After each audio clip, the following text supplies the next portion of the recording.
Hi, who are we here with today? Hi, everybody. Look at the camera, I guess that's important. I'm Mr. Bortz. I teach AP Environmental Science and the Living Earth here at Washington High School, and I'm half happy, half terrified to be here today. How do you feel is your spice level? I would consider myself like a medium spicy person. Can we get the first wing? Okay, Our first question is, how long have you been teaching at Washington? And are you satisfactory with your time here? I am satisfied with my time here. Okay. I've been teaching here for 6 years. I've been teaching 8 years total. Been teaching here for 6. I think just like any school, should we be eating this? Yeah. Is now the time? At the same time. Yeah. Yeah, should we? Probably Yeah. should. Eat and then. Cheers. Aww. Oh, gross. Cool. It was so cold. Yeah, it is cold. Wow. Yeah, I mean, I don't know what satisfied means. I think generally speaking, like, the American education system has a lot of reforms that needed to be enacted in order for it to be satisfactory. But I think there's a lot of, not everybody, but there's a lot of people here at Washington High School who really care about the students and care about making things a better place. And I really value that sense of community here. There's not a single teacher here who I think genuinely dislikes their students. Okay, cool. How does teaching here compare to teaching to other places? It's quite different. I spent my first year that I taught in Orange County in Southern California. I taught in a school that's a lot like hyper competitive and like hyper wealthy neighborhood. And I didn't like that. It was too competitive. Like I know you guys are really grade focused, but they were even more grade focused. And I think there wasn't any opportunity to invest in like learning as opposed to like preparation for college. And I think the real like one of the most important things we could do as an education system is shift that focus away from preparing from college and switch it to like actual learning for the sake of being better people. The second school I taught at, I kind of feel like the same thing. I taught at a school in Richmond, but I taught at a school that comes from an incredibly impoverished area. I think it was really, really hard to engage in educational practices there when there were people who really needed other things fulfilled in their life before they could focus on education. It's hard to teach science to somebody who's hungry or comes from an unstable home. So I really like, something I like about Washington is we have some freedom as teachers here at Washington to teach what we want to teach and how we think it's best to teach. And there's a good balance of, people come from homes where people care about them, but there's a lot of opportunity here to like really shift that focus into education as opposed to college prep. Your next question is, how do you feel about the topic of marriage? Okay, cool. Well, good. Next softball question. Okay, I think this one will definitely catch me a lot of flack, but I genuinely don't really get marriage. Like, I sort of understand it as like a social construct from a few hundred years ago where you needed to like raise families or whatever, and I sort of get it if you have kids and you like want a legal relationship. But for just two people like living and cohabitating together, I don't really understand why the government plays a role in that. Like, I love the person who I love and we like spend our time together and we're best friends and we live together, but I don't really understand why we need like a legal contract to do that. And I think maybe this is my inner feminist talking, but I think that like marriage is predominantly a system to like distribute women's rights through men. And I think that, and whereas I don't think that's often the case very much, like obviously people who are married in 2020, for lots of people that's not true. They're just, want to proclaim their love together. But I think as a system that has roots in patriarchy, I think that's an important thing to think about and process as we like move into a new era and talk about like the future of relationships. Clap it up with response. All right. Yes. Second wing. My question is, how is Zoria doing? Zoria, for those of you who don't know, my cat at my house is doing well. She's very, very cute. She's about yay big, very, very black. I've had a lot of cats in my life, and she's probably the dumbest one I've ever had, which is wonderful. In what way? She she'll like just run full speed head first into stuff. She'll like run up curtains and like not know how to get. She'll run up into places and kind of not be fully understand how to get down. She's not super great at problem solving. Like when she goes to hunt bugs, she doesn't really know how to do it. She just kind of taps them and then is kind of like confused afterwards. Like I don't know what to do here. Some of those hunting instincts might not have totally been there. But she's very sweet and very friendly. That's great. Yeah. Well, first of all, what are all the pets that you do have so the audience knows? Okay. Well, here in the classroom, we have 2 snakes. We have Loki and we have Freyr, who are both American pilot snakes.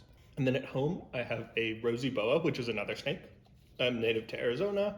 I have at my house a leopard gecko, which he's adopted. He was my friend's leopard gecko, and we took him in when my friend moved to the East Coast. His name is Ezio. We used to have a bearded dragon here in the classroom, but the little freshman stressed him out too much. Aww. And so I took him home to live at my house. That's scary. Julian, he's so fine. No. Kalis is fine. He just now lives in my office That scares me. where it's quiet and safe. We were best friends last year. You guys would hang out? Yes. You didn't know about it. I think the knockoff sriracha is better than regular It's sriracha. good. I like this a lot. I mean, this is like a normal level of spice too. But Shout out Divya. do you have a favorite pet? Well, I think as my first pet, my rosy boa kind of has a special place in my heart as number 1. I don't have a favorite. I love them all in different ways. It's nice to have a bunch of different pets. They're all kind of different. And we have like Freyr over there who hates everybody. I love snakes so much. Yeah. Got my snake at home, who's super friendly. I've got my dumb cat. You know, they all like fulfill a different place in my heart. Oh my gosh, different niche in the ecosystem. I took apes, you guys. That's how ecosystems work. Exactly. Certainly, yeah. Checks out. Number 3. Number 3. Okay. So, Mr. Bortz, what would you say is the purpose of life? 42. Okay, what is the purpose of your life? You know, I think about this a lot. Oh, this is good. It's like sweet and a little hot. Julian, how are you? Hold on. Yeah, there's a little heat there, but it's not overwhelming. Like, it's hot. It's definitely you catch it on the back. I think the purpose of my life, and I say this to students a lot, and I don't know if they really listen to me, but I think the world would be a better place if everyone made the purpose of their life to make the world a better place. If that was a cumulative effort. I think, especially in the US, we see the purpose of life as like the pursuit of capital. To one degree or another, and I think a lot of people don't think about it that way, but when we think about like centering our lives around ourselves and what's the purpose of my life as opposed to what's the purpose of our life, I think it detracts from society a lot as a whole. And so I think one of the things I try to do is not think about too much about the purpose of my life and think more about what role do I play in society. And I think it's one of the reasons I'm here, is I think I play a functional role. It's a role I'm good at and I enjoy it, and it provides something for society as a whole. All right. 4. 4? Oh, okay. The 4th wing and the 4th question. What is the greatest piece of music ever created? Not your favorite, but the greatest piece. You know, I think about that a lot, and I'm not sure it's actually answerable. I have this friend, and we sit and listen to music and talk about, you know, deep existential issues a lot. Shout out to my boy Sherry. And we talk about this a lot, and I think like I talk about this a lot with my students, the idea of asking the right question, and I don't think that's the right question to ask because best is not measurable. I mean, you can't answer a question that's not measurable, or me as a scientist, I refuse to answer a question that's not measurable. But I think you're asking what the best pieces are. I think you can certainly pick genre-defining music. So if you were to ask, like, what's the best prog rock album? The Wall. If you were to ask, what's the best piece of opera? You could say, like, Puccini's Turandot. How's it spelled? I have I no don't know. idea. You're asking me a spelling? I don't know how to spell anything. This almost tastes like nothing. Oh, Damn, big on the spice. Yeah, not super spicy. Maybe you'll kick it. Yeah, not to quote the Bible at you guys, but there's this psalm that says, you know, there's a time to live, a time to die, a time that cry, a time to be joyful. I'm butchering that quote. But if one were to read that quote in its entirety, I think there's a good, like, music is a good example of that. Like, you know, the music you would play at a funeral and the music you would play at a wedding should not be the same. And so what the best song is there doesn't, you know, is highly dependent on context. Okay, if you were stranded on an island and you had no food, no water, but you just had your favorite album of all time, what album would that be? Oh, the Pink Floyd, The Wall. Explain why. First of all, I like that it's really long because I really get into it, and it's like 2 hours long and you can really have a full experience. And I also like that it tells a story of suffering. And it talks a lot about this idea of society and how it tells us how we should be in order to serve the highest members of society instead of serving ourselves and the people around us. And I think there's a lot of really deep, important messages that maybe wouldn't apply to a desert island because there is no society on a desert island, now that I think about it. You can create one. But at least I can create my own society, cool. But at least currently here, that's my favorite album, or the one I listen to the most. That's what every day on the first day of school, I go home and I listen to The Wall from start to finish to remind myself of like my responsibility to the students. Because a lot of it is about intentionally crushing the souls of children. So I like to think about my role in that process. We're gonna be fine. Okay, are you good for the next one? Wait for. Let's go hotter. The next one is really. I'm really terrified, actually. This is the second to last one. Okay, cool. Okay. Fifth question. What about the school system, or even specifically Washington's school system, would you change? Oh, this We can elaborate, yeah. This is an easy one. Okay. I think the number one thing that needs to change about the school system is you have to get rid of grades. Grades have turned school into a hoop you have to jump through. And maybe grades don't need to go away, but points certainly need to go away. And this idea of meritocracy of like, meritocracy is not the right word, but like I do a thing, then I get the points, then that is my thing. And there's no reflection of like, is this high quality? Is this low quality? If I think about the field I'm talking about, is this an exemplary work? Am I doing better? Am I doing worse? And I think this idea, like boomers are always talking about this trophy and that's so bad. And I don't think it's bad for everyone to get a trophy, but I think it's bad for everyone to always get a trophy in everything. And this idea of like, everyone needs to get an A in everything all the time really builds into this vicious cycle where people to experience failure and grow from that. And I think that's a really, really dangerous thing to have in a society where we don't have people who are willing to fail and learn from their mistakes and grow and really be able to acknowledge, hey, here are the things that I'm good at, and here are the things that I'm not good at. And school doesn't teach us, whereas ideally I think school would teach you to love and respect the different parts of you. And there's no opportunity for that in a system where everything's all about getting points all the time. And everyone's trying to maximize everything. Because in the real world, there's no such thing as a person who's good at everything. Okay, now I'm going to end that rant with a bite of this spicy wing. One follow-up question. Okay, cool.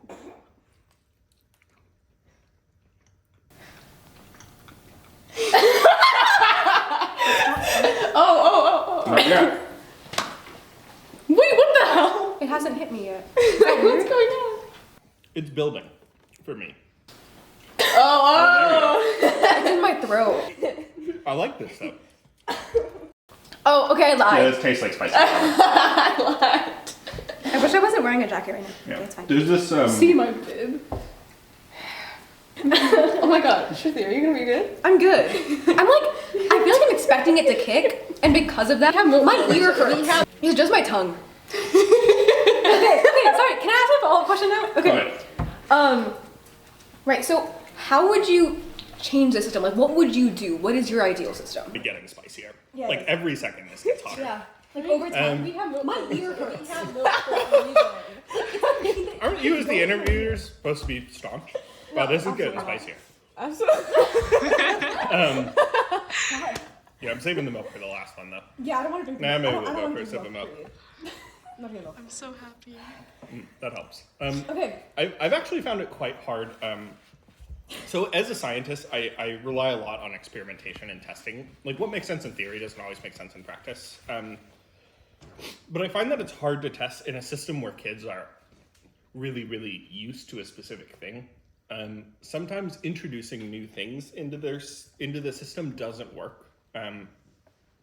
But it doesn't work because students aren't used to it and they're freaked out by it. And so there's this whole component of anxiety and mental health with students that really makes it hard to try out new systems. You hanging in there, kiddo? Mm-hmm. Okay, cool, you're crying a little bit. Okay, Okay, fantastic. All right. Good. Wonderful. I'm not drinking the milk. And so, so for example, currently, sorry to everyone who took AP Environmental Science last year. I don't know if I can say this out loud on camera, but I'm trying a system where the grades are evaluative based, and so you're assessed on how much you improve. So if you do a paper, you can do the paper again, and you're assessed on your ability to assess your own mistakes and change them. And so that's been working okay. There's some things I do like about that, I don't like about that.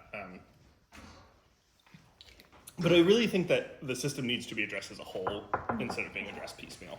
And I don't think there's a lot of, maybe I'm unique in this.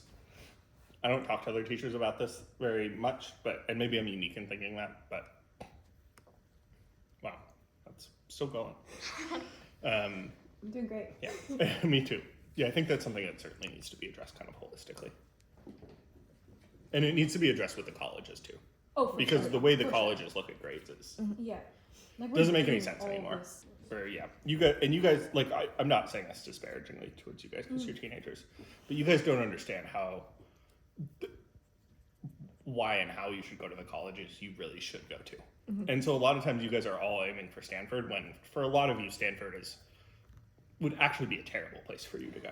Like it's viewed as like everyone should go to Stanford, but if you want to be a nurse or if you want to be a teacher or if you want to be anything that involves hands-on skills, like you don't want to go to Stanford because there are no hands-on application classes at Stanford. Everything's theory.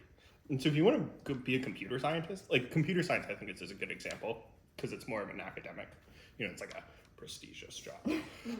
Everyone see my finger quotes there. But if you go to Stanford, you're not going to learn how to code. You're going to learn computer coding theory, which doesn't teach you how to actually program. And then you're going to get to a job and you're going to have no idea what to do. And if you go to a Cal State, or probably even a community college, you'd get a better education. And going to people and talking with people who are actual coders and work on like the ground, you learn actual skills to be able to do things. My tongue. You can call my mom. Can I call my mom? Olivia, do you have the sauce? I want to see your face. Thanks so much. So question, wing, answer? Question, wing, answer, sure. Okay, cool. At the end of your year, you ask students to write a paper asking, is society doomed? If you had to write that paper, what would you say? Well, I feel like that's an appropriate topic for doom. Oh jeez.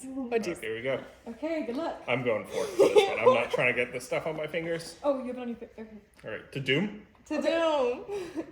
I'll just hold a potato, but I'm not going to eat it right now. Okay, cool. To doom. To doom. Let's go. Oh boy.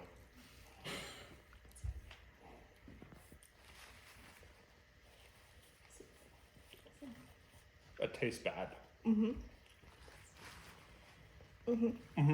it's hot. Oh, hello. So, okay, is this the final question? Yeah. Before we give the big impassioned speech. So deep down, I think in my heart, I think I genuinely do feel that society is doomed. Oh. When I look out in all of the terrible things that have happened throughout all of history, and progressive things that humans have done to make our destructive capabilities greater and greater and greater, I genuinely... Oh yeah, you're not hanging in there, kid. Should we, you hanging in there? Just keep answering, Cool, just keep answering. Okay, cool. Sorry, it's my inner teacher. I see children suffering. I have to be here. And just the fact that there is literally no way for me to live my life in America that doesn't cause intense and profound destruction to the environment that we live in.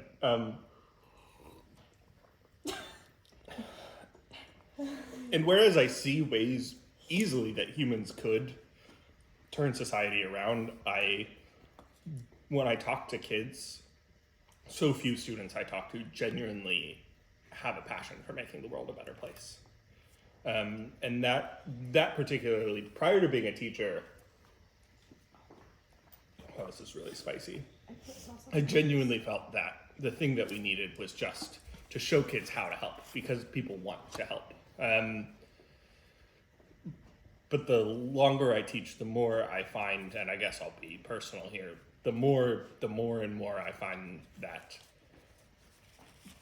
the average human doesn't really seem to want to make the world a better place. And I don't see how, without everyone being on board, we can reshape that paradigm of destruction and wanton pillaging of planet Earth. That's a really good way to end it. You guys want some ice cream? Can we try it? Wait, can we try it first? 3, 2, 1, go. You'd want the whole thing. That's a lot. Yeah, I have the whole potato. Oh, it's worse, and I mean, it's better in large quantities. Really? I think it tastes really bad. It's really That bitter. tastes bad. Okay, everybody say, thank you, Mr. Bortz. Thank you, Mr. Bortz. We love you, Mr. Thank you, Bortz. everybody. We love you, Mr. Bortz. All right, that got